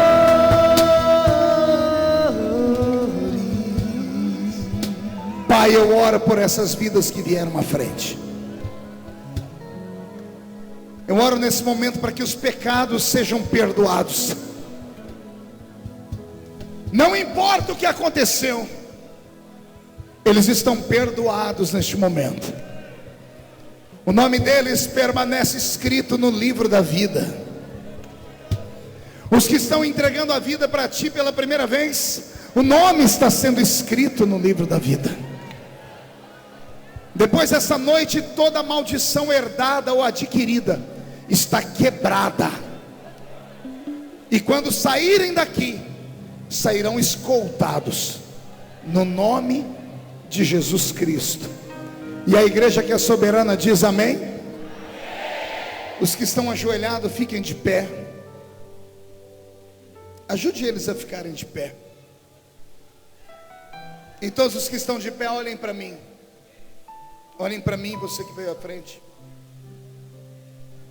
Em Romanos 8:1 está escrito: nenhuma condenação há para os que estão em Cristo Jesus, nosso Senhor. Quando você sair por aquela porta, vai sair mais alvo do que a neve. E não importa o que as pessoas falarem, o que importa é o que você está ouvindo aqui. Um sacerdote como eu tem o poder de ligar tudo que está desligado. E eu, em nome de Jesus, profetizo que todos estão ligados de volta no céu. Agora alguém dá um abraço e um beijo neles aqui para mim. E eu quero saber se alguém aqui acredita em milagre. De verdade? Enquanto eles estão sendo abraçados, eu vou pedir um espaço aqui no meio. Mais um espaço. Quero agradecer por ninguém ter saído, por ninguém ter ido embora. Muito obrigado. Isso é sinal de respeito. Abra um espaço aqui para mim agora. E eu gostaria de saber onde estão as pessoas doentes. Eu vou falar de sintomas. Se você tiver um sintoma e acreditar em milagre, você vai sair do seu lugar e vai vir aqui perto de mim. Preparados? Pessoas com problema no estômago, úlcera, gastrite, refluxo, câncer, vem aqui à frente. Pessoas com problemas nos ossos, artrite, artrose, osteoporose, reumatismo. Rápido, rápido, vem saindo e vem aqui à frente. Pessoas com problemas no coração, no pulmão, rinite, bronquite. Pessoas com problema nos olhos, miopia, hipermetropia, astigmatismo, catarata, cegueira. Pessoas com problemas na pele, manchas, caroços, cancros, impingens. Pessoas que estão com cirurgia marcada. Pessoas que estão com depressão profunda, síndrome do pânico. Pessoas que estão sentindo que a sua vida não vai para frente mais. Vem à frente. Eu vou pedir a todos os que ajoelharam para ficarem de pé. Você pode ficar de pé? É melhor. Cabe mais gente. Isso. Jesus já viu que você tem coragem, então fique de pé, fique de pé. Peça para as pessoas ficarem de pé. Isso. Glória a Deus. Fique de pé. Isso. Ajuda essa senhora a ficar de pé. Isso. Eu creio em milagre. A igreja do arrebatamento será uma igreja cheia de milagres. Antes do arrebatamento, Jesus vai derramar dons sobre a igreja. A maior colheita da história será nossa. E a colheita só vai acontecer quando nós começarmos a operar com sinais e prodígios. Todos os que estão doentes, olhem aqui para mim. É preciso que você abra os olhos. Abra os olhos e olhe para mim agora. Não ore. Você precisa ouvir um ensinamento. Jesus falou de doença e falou de espírito de enfermidade. A doença é física, o espírito de enfermidade não. A doença o médico descobre, o exame detecta, o espírito de enfermidade não. A doença o remédio cura, o espírito de enfermidade não. Tem gente aqui que já tomou remédio, não funcionou, já foi em exame, exame não detecta, médico não descobre. Por quê, pastor? Porque não é doença. É um espírito de enfermidade que entrou na sua vida. Como é que o espírito de enfermidade entra na vida de um crente, pastor? Quando o crente não vigia e mente, fala palavrão, murmura. Endemoniado você não pode ficar. Mas o espírito maligno ganha legalidade e entra dentro de você. E ele provoca dores no corpo inteiro. E por isso que ninguém descobre o que é. Crente não bebe e não come nada sem antes orar. Espíritos de enfermidade entram pela boca. Crente que tem juízo não veste roupa de ninguém, nem de loja, sem antes orar. Você não sabe o que foi feito naquela loja. Pessoas consagram seus comércios a espíritos malignos. Esses espíritos, percebendo a sua fraqueza, se apegam a você. Mas eu tenho uma notícia muito boa nessa noite. Eles vão embora. Porque você vai ficar cheio do Espírito Santo. Na hora que eu estiver orando, eu costumo avisar para ninguém ficar escandalizado. Pessoas sentem o corpo esquentar, esfriar. Tem gente que anestesia o corpo, tem gente que cai no chão, tem gente que endurece.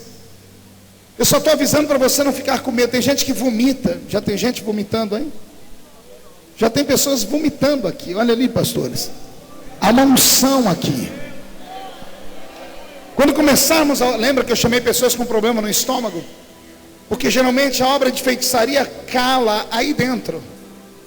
Alguns vão sentir ânsia de vômito, como ela, e vão começar a vomitar.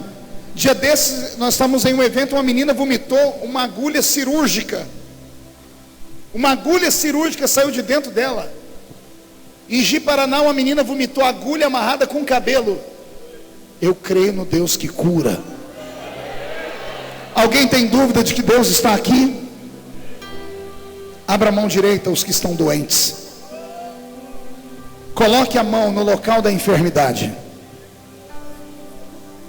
Pastor, eu não estou doente, mas deixei alguém doente em casa, no hospital. Coloque a mão no coração, você que representa alguém da sua família. Nós vamos orar agora.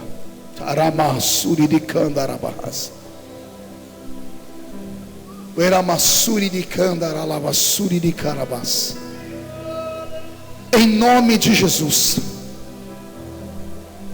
Não é no meu nome, não é no nome da minha igreja, é no nome de Jesus. Que onde houver alguém que está debaixo de uma maldição, onde houver alguém, meu Deus, que comeu uma comida sacrificada a ídolo, que contraiu uma maldição usando roupa de alguém, eu ordeno a esses espíritos que saiam agora do jeito que entraram. Tudo que entrou pela boca, sai pela boca agora.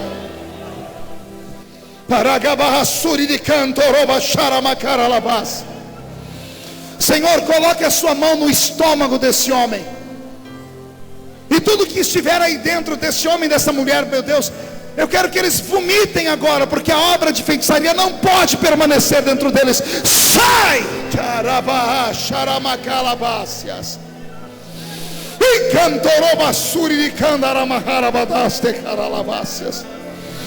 Senhor, eu estou ouvindo barulho de demônios gritando.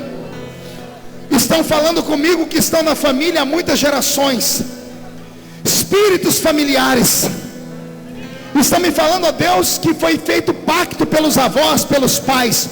Eu não estou aqui para saber a sua história, demônio. Eu estou aqui para colocar um ponto final na sua história. Não me importa quem fez a obra, o que me importa é quem vai quebrar a obra de feitiçaria. Em nome de Jesus, sai, sai, sai, sai, sai, sai, sai agora.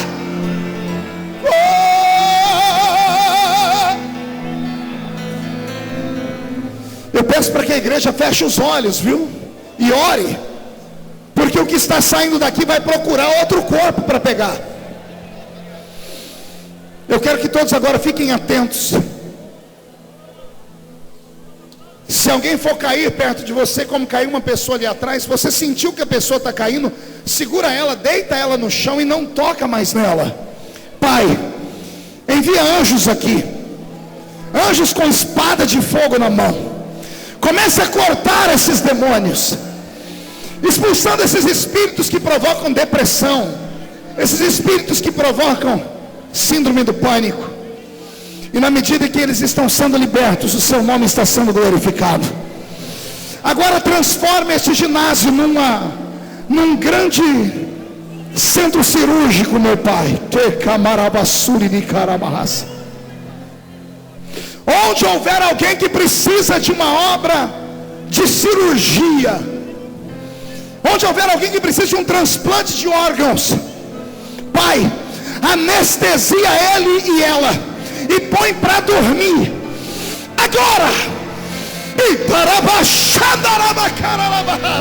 E segura, segura e deita. Ah, meu Deus.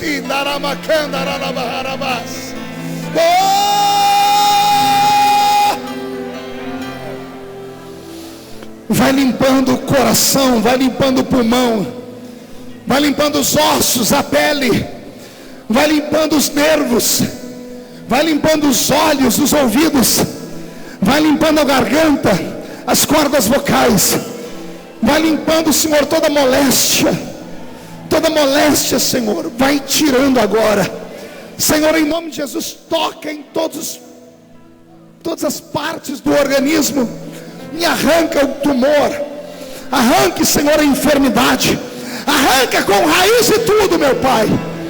Senhor, coloca de pé o que está caído, limpa. Eu profetizo a cura profetizo milagre, em nome do Senhor Jesus. E toda a igreja que acredita em milagre, diga: eu creio em milagre. Vai tirando a mão do local da enfermidade, como se estivesse arrancando.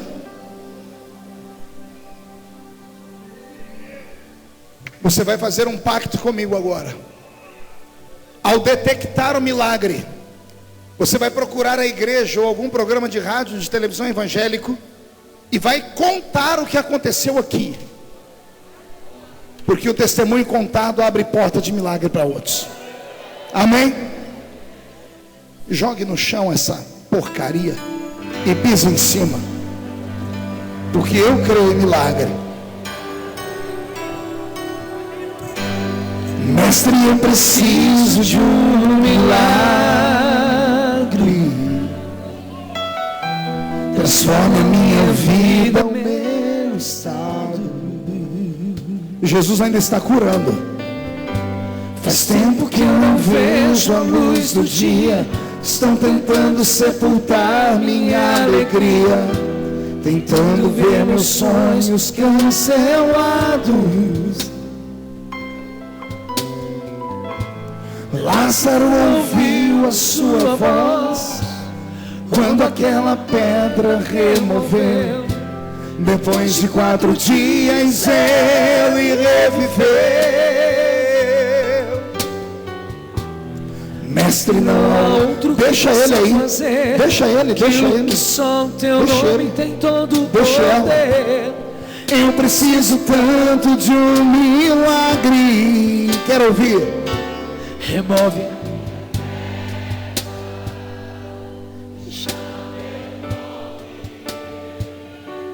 Muda minha história, ressuscita os meus sonhos. Transforme a minha vida, me faz um milagre, me toca nesta hora, me chama para fora, ressuscita-me. Quem pode aplaudir a Jesus por isso?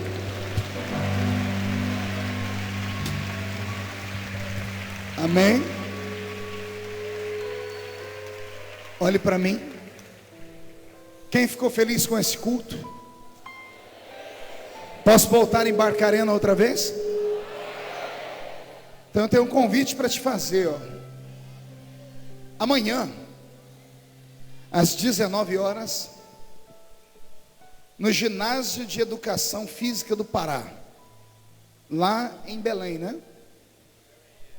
Avenida João Paulo. Nós teremos uma grande concentração de fé e milagres lá. Vou me preparar amanhã e eu espero que, se você crer, vá lá. Será uma noite de batismo com o Espírito Santo e cura divina. Amém? Não sai ainda não. Hoje à noite, assim que esse culto terminar, eu estou indo para Belém. Nós temos uma vigília hoje à noite ainda. E amanhã à tarde lá no Templo Central, Marituba.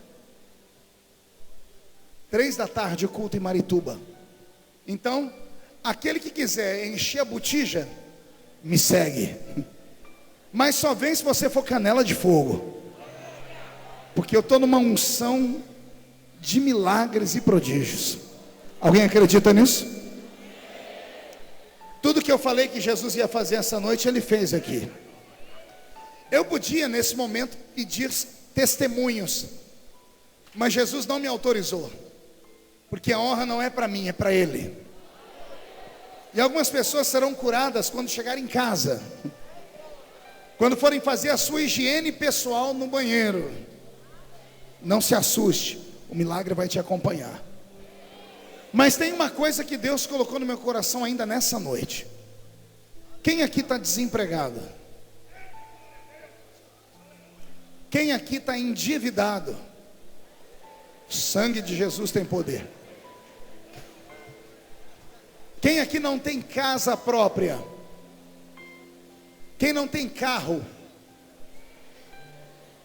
Quem, além de todo esse sofrimento, a sogra mora na mesma casa? É só eu que sou lascado aqui, hein? Você achou que a minha vida era perfeita? Pastor, cantor, pregador, escritor, deputado federal, bonito desse jeito. Aí o diabo foi e botou a minha sogra na minha casa. É a balança. Você crê que eu sou um homem de Deus? Eu disse que Jesus ia salvar nessa noite, Ele salvou? Eu disse que Ele ia trazer avivamento, Ele trouxe? Eu disse que Ele ia curar. Nós vimos pessoas vomitarem aqui. Você crê que Ele curou? Pois eu quero profetizar agora, olhe para mim, que 2014 será o melhor ano da sua vida. E um tempo de prosperidade, como você nunca antes sonhou, vai chegar sobre a sua vida. Todavia, olhe para mim, toda vez que um crente quer colher, primeiro ele faz uma semeadura. Quem planta? Quem não planta? Quem planta muito? Quem planta pouco? Olhe para o seu irmão, aponte o dedo no nariz dele, aí em cima também, diga: como você tem plantado? De acordo com o que você planta, você colhe. Olhe para mim. Você crê que eu sou um profeta? Então abra a sua mão direita, onde você estiver. Coloque na palma da sua mão direita, só a mão direita, uma mão só. Coloque na sua mão direita a sua maior necessidade hoje. O que é? O emprego, a saúde, o trabalho, a salvação, a escola, a universidade, a sua empresa que está falindo? Coloque na mão e segure. Feche a sua mão. Coloque a mão no coração. Você vai ficar em silêncio meditando. E só eu vou orar agora. Meu Deus, eu te sirvo desde criança. Eu nunca vi um justo desamparado, nem a sua geração mendigar o pão.